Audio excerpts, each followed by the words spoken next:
ಬಗ್ಗೆ ಒಂದಿಷ್ಟು ಪ್ರೊಸೀಜರನ್ನು ಹಿಂದಿಲಿಂದ ಮಾಡ್ಕೊಂತ ಬಂದಿದ್ದಾರೆ.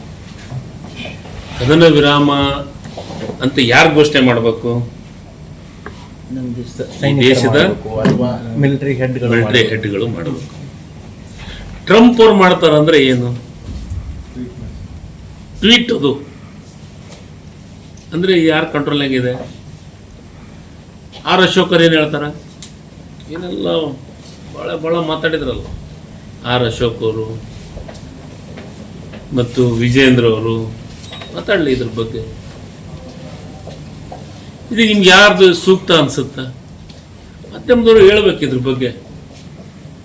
ಯಾಕಂದ್ರೆ ಮುಖ್ಯಮಂತ್ರಿ ಸಿದ್ದರಾಮಯ್ಯನವರು ಒಂದೇ ಮಾತು ಹೇಳಿದ್ರು, ಏನಂತ? ಯುದ್ಧ ಮಾಡಬೇಕು, ಅವಶ್ಯಕತೆ ಇದ್ರು ಯುದ್ಧ ಆಗಲಿ, ಈ ಸಂದರ್ಭದಲ್ಲಿ ಸೂಕ್ತ ಅಲ್ಲ ಅಂತ. ಇವಾಗ ಎಲ್ಲರೂ ನೋಡಿ, ಇಡೀ ದೇಶದ ಜನರು ಯುದ್ಧದ ಮೂಡ್ನೊಳಗೆ ಬಂದ್ಬಿಟ್ಟಿದ್ವಿ ನಾವು. ಯುದ್ಧ ಆಗಬೇಕು, ಭಯೋತ್ಪಾದಕನ ಮಟ್ಟ ಅಡಗಿಸ್ಬೇಕು, ಭಯೋತ್ಪಾದನೆ ಕ್ಯಾಂಪ್ಗಳೆಲ್ಲದೆ ಇದು ಒಳ್ಳೆ ಅವಕಾಶ, ಅವ್ರನ್ನ ಗುಂಡಿಟ್ಟು ಹೊಡಿಬೇಕು ಅಂತಂದು ಪೂಜೆಗಳಾಗತ್ತಿದ್ವು, ದೇವಸ್ಥಾನದೊಳಗೆ ಪೂಜೆಗಳಾಗತ್ತಿದ್ವು, ನಾವೆಲ್ಲ ಪೂಜೆ ಮಾಡಾಕತ್ತಿದ್ವಿ. ಈ ರಾಜ್ಯದ ದೇಶದೊಳಗಿರುವಂಥ ಸೈನಿಕರಿಗೆ ನೈತಿಕ ಬೆಂಬಲವನ್ನು ತುಂಬಕತ್ತಿದ್ವಿ, ಹೋರಾಟವನ್ನು ಮಾಡ್ಕೊಂತು, ಪೂಜೆ ಮಾಡ್ಕೊಂಡು. ಆದರೆ ಮೋದಿಯವರು ಒಮ್ಮದೊಮ್ಮಕ್ಕಲೇ ಕದನ ವಿರಾಮ ಯಾಕೆ ಘೋಷಣೆ ಮಾಡಿದ್ರು ಅಂತ ಗೊತ್ತಾಗಿಲ್ಲ. ಅದನ್ನ ಟ್ರಂಪ್ ಅವ್ರು ಘೋಷಣೆ ಮಾಡಿದ್ರು. ಆ ಟ್ರಂಪ್ ಅವ್ರ ಮಾತನ್ನ ಇವರು ನಂಬಿದ್ರು. ಅದು ಬರೇ ನೋಡಿ, ಯಾವಾಗಲೂ ನಾನು ಕೇಳಿದ್ದು, ನಾನು ಮಾಧ್ಯಮದೊಳಗೆ ಓದಿದ್ದು, ನನ್ನ ಕಾಲಘಟ್ಟದೊಳಗೆ ಯಾವುದು ಯುದ್ಧ ಆಗಿಲ್ಲ. ಸಣ್ಣ ಪುಟ್ಟ ಏನು ಕಾರ್ಗಿಲ್ ಆಗಿದೆ. ಅವಾಗೆಲ್ಲ ಏನಂದ್ರೆ ಅಧಿವೇಶನಕ್ಕೆ ಕರೆದು ಅದರೊಳಗೆ ಚರ್ಚೆ ಮಾಡಿ ದೇಶಕ್ಕೊಂದು ಸಂದೇಶ ಕೊಡುವಂಥ ಕೆಲಸ ಮಾಡ್ತಿದ್ರು.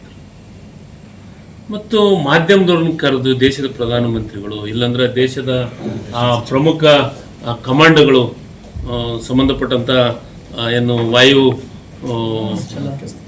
ಮುಖ್ಯಸ್ಥರು ಬಂದು ಮಾಧ್ಯಮದೊಳಗೆ ಹೇಳೋಂಥದ್ದನ್ನು ನಾವು ಕೇಳಿದ್ದು. ಆದರೆ ಬೇರೆ ದೇಶದ ಪ್ರಧಾನಮಂತ್ರಿಗಳು ಬಂದು ಟ್ವೀಟ್ ಮೂಲಕ ಕದನ ವಿರಾಮ ಘೋಷಣೆ ಮಾಡ್ತಾರಂದ್ರೆ ಇದು ಆಶ್ಚರ್ಯವಾದಂಥ ಸಂಗತಿ. ನಮ್ಮ ದೇಶಕ್ಕೆ ಮತ್ತೊಬ್ಬರ ಅವಶ್ಯಕತೆ ಇದೆನಾ? ನಾವು ಅಷ್ಟು ವೀಕ್ ಆಗಿದ್ದೀವ? ನಾವು ಪವರ್ಫುಲ್ ಈ ದೇಶದ ಸೈನಿಕರು. ಮತ್ತೆ ಯಾರಿದ್ರ ವಿಶ್ವಗುರು? ಇಬ್ಬರೊಳಗೆ ಯಾರು ವಿಶ್ವಗುರು? ಯಾರು? ಇಲ್ಲ, ನನ್ನ ಭಾವನೆ ಅಲ್ಲ, ನಿಮ್ಮ ಭಾವನೆ ಕೇಳಕತ್ತೀನಿ ನಾನು. ವಿಶ್ವಗುರು ಯಾರು? ನೀವೇ ಮಾಧ್ಯಮದೊಳಗೆ ವಿಶ್ವಗುರು ವಿಶ್ವಗುರು ವಿಶ್ವಗುರು ಇಲ್ಲದಾರ ವಿಶ್ವಗುರು ಯಾರು? ಏನ ಇಂಡಿಯಾದಾಗದಾರೋ ಏನ ಅಮೆರಿಕದಾಗದಾರ ವಿಶ್ವಗುರು? ನೀವು ಬರೀತಿದ್ರಲ್ಲ ವಿಶ್ವಗುರು, ನಿಮ್ದು ಹೇಳ್ರಿ. ಇಂದಿರಾ ಗಾಂಧಿ ಅವರು 71